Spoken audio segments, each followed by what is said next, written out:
അദ്ദേഹത്തിലേക്ക് വരാം. ഡോക്ടർ ജോ ജോസഫ്, ഇത് തമിഴ്നാട്ടിൽ വൈകാരികമായ ഒരു ഘടകമാണ് മുല്ലപ്പെരിയാർ എന്ന് പറയുന്നത്. അപ്പോൾ അതിനുവേണ്ടി ആ വൈകാരികത നിലനിർത്തുന്നതിന് വേണ്ടിയുള്ള ഒരു പ്രഖ്യാപനം മാത്രമാണ് ഇതെന്നാണോ താങ്കൾ കരുതുന്നത്? അതോ കരുതി കൂട്ടിയുള്ള എന്തെങ്കിലും തന്ത്രം ഇതിന് പിന്നിലുണ്ടോ തമിഴ്നാടിൻ്റെ?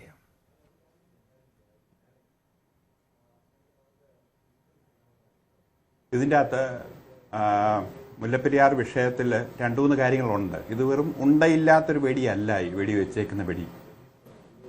ഇതിൽ ഗ്രഹണമായ വളരെ ശക്തമായ ചില കാര്യങ്ങളുണ്ട്. മുല്ലപ്പെരിയാർ വെള്ളം ചെല്ലുന്ന തമിഴ്നാട് ഭാഗം, അതായത് മധുരൈ, ഡിണ്ടിഗൽ, ശിവഗംഗ, തേനി ഈ പ്രദേശങ്ങളിൽ വിജയ്ക്ക് വലിയ വിജയമാണ് തമിഴ്നാട് മുഖ്യമന്ത്രിക്ക് കിട്ടിയേക്കുന്നത്. അപ്പം തേനിയിൽ 4 സീറ്റുള്ളതിൽ 2 സീറ്റ് ടി വിക്ക് കിട്ടി. മധുരയിൽ 10 ഉള്ളതിൽ 8 സീറ്റ് കിട്ടി. അതുപോലെ തന്നെ നമ്മുടെ ശിവഗംഗയിൽ എല്ലാ സീറ്റും കിട്ടി. അപ്പോൾ അവിടുത്തെ ആൾക്കാരോട് അന്ന് ഇലക്ഷൻ സമയത്ത് നടത്തിയൊരു പ്രോമിസാണ് ഈ മുല്ലപ്പെരിയാറിൻ്റെ വെള്ളം ജലനിരപ്പ് കൂട്ടും, അല്ലെങ്കിൽ അവിടുന്ന് കൂടുതൽ വെള്ളം തമിഴ്നാടിന് കിട്ടാനായിട്ടുള്ള കാര്യങ്ങൾ ചെയ്യും. അപ്പോൾ അവരുടെ ഇൻറ്റൻറ്റ് ഉണ്ട് അതിൻ്റെ. തീർച്ചയായിട്ടും അത് ചെയ്തേ പറ്റുള്ളൂ എന്ന വിചാരം തമിഴ്നാട് സർക്കാരിനുണ്ട്. അതാണ് ഒരു കാരണം. രണ്ടാമത്, കേരള സ്റ്റേറ്റും തമിഴ്നാട് സ്റ്റേറ്റുമായിട്ടൊരു കേസ് നടക്കുന്നുണ്ട്. ആ കേസിൽ സുപ്രീം കോടതി വിധിച്ചേക്കുന്നത് എന്താണെന്ന് വെച്ചാൽ നമ്മുടെ ബേബി ഡാം ബലപ്പെടുത്തണം. അപ്പോൾ ബേബി ഡാം ബലപ്പെടുത്തണം എന്നുള്ളതല്ല പറഞ്ഞേക്കുന്നത്, അതിനു മുമ്പിലുള്ള കുറേ മരങ്ങൾ മുറിക്കണം. തമിഴ്നാട് ആപ്ലിക്കേഷൻ കൊടുത്തു. അതുപോലെ തന്നെ അങ്ങോട്ട് റോഡ് നന്നാക്കണം എന്നൊക്കെ പറഞ്ഞ് തമിഴ്നാട് സുപ്രീം കോടതിയിൽ അപേക്ഷ കൊടുത്തു. അത് സുപ്രീം കോടതി അംഗീകരിച്ചു. അപ്പോൾ എന്തിനാണ് ഈ മരം മുറിക്കുന്നത്? മരം മുറിക്കുന്നത് ബേബി ഡാം ബലപ്പെടുത്താനാണ്. അപ്പം തമിഴ്നാടിനെ സംബന്ധിച്ചിടത്തോളം അവരെന്തിനാണ് ഈ ബേബി ഡാം ബലപ്പെടുത്തുന്നത്? ഈ ഡാമിൻ്റെ വെള്ളത്തിൻ്റെ ഹൈറ്റ് 152 അടിയിലേക്ക്, ഇപ്പം 152 അടിയാണ്, 152 അടിയിലേക്ക് കൊണ്ടുപോകണം. അപ്പം തമിഴ്നാടിന് 2 കാര്യങ്ങളുണ്ട്. ഒന്ന്, ഇൻറ്റൻറ്റ്, അവരുടെ പൊളിറ്റിക്കലായിട്ട് അത് അവർക്ക് ചെയ്തേ പറ്റുള്ളൂ. 2, അതിനായിട്ടുള്ള കുറച്ച് സാഹചര്യങ്ങൾ ഉണർന്നു വന്നിട്ടുണ്ട്.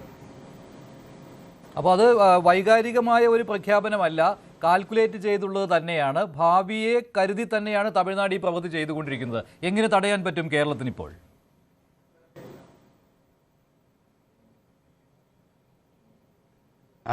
കേരളത്തിന് തടയാൻ പറ്റുന്ന വെച്ചാൽ എൻ്റെ കേസിൽ ഇപ്പോൾ 2 വിധി കിട്ടിയിട്ടുണ്ട്.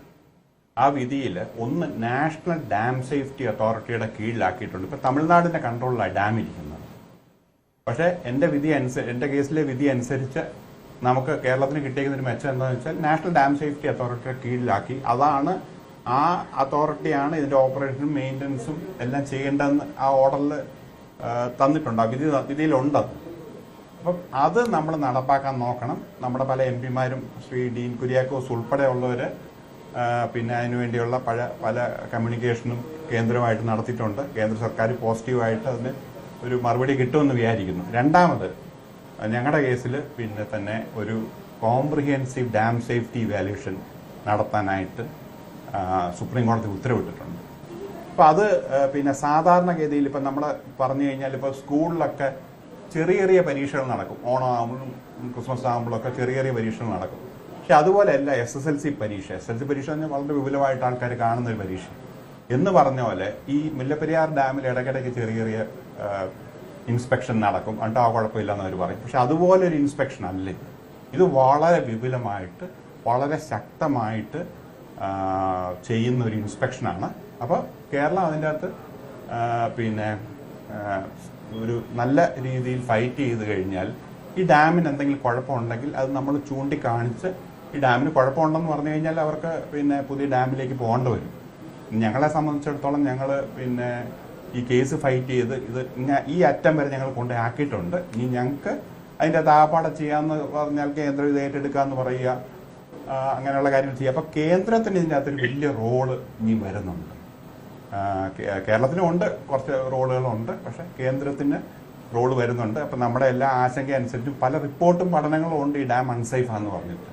അതനുസരിച്ച് പിന്നെ അങ്ങനെയുള്ള തെളിവുകളും നമ്മൾ കൊടുത്ത് ഡാം അൺസേഫാന്ന് കണ്ടുപിടിച്ചാൽ തീർച്ചയായിട്ടും ഒരു പുതിയ ഡാമിലേക്കോ അല്ലെ വേറെ എന്തെങ്കിലും ശരി, സൊല്യൂഷൻ. ശ്രീ സേനാപതി വേണു.